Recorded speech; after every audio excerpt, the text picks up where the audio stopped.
ఆగండి.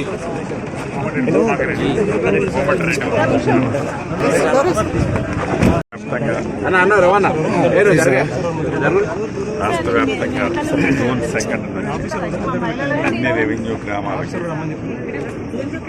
ఎంఆర్ఓ స్థాయి అధికారులు ఈ భూభారతి 2025 చట్టాన్ని ఇంప్లిమెంటేషన్ కోసం గ్రామ స్థాయిలో సమస్యలు ఏవైతే ఉన్నాయో ఈ సమస్యలను పరిష్కరించే దిశగా టేక్అవుట్ చేయడం జరుగుతుంది. ఆగస్టు 15 లోపు వీలైనని జటిలమైన సమస్యలని శాశ్వతంగా పరిష్కరించే దిశగా ఈ భూభారతి చట్టం ఏర్పాటు చేయడం కానీ పరిష్కరించే దిశలో అదే దిశలో ప్రయాణం చేస్తుంది.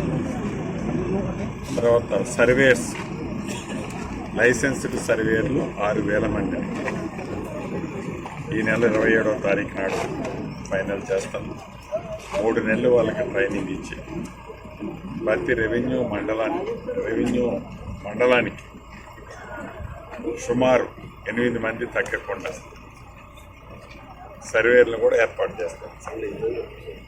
అదే రకంగా ఇందిరమ్మ ఇళ్ళు ఫస్ట్ ఫేజ్ ఆల్రెడీ 4,50,000 ఈ నెలాఖరులోపు లబ్ధిదారుని ఫైనల్ చేస్తాము.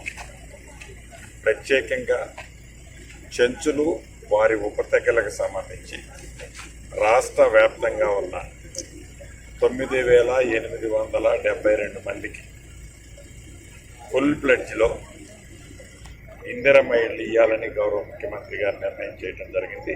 అవి ఇవ్వటం జరుగుతుంది.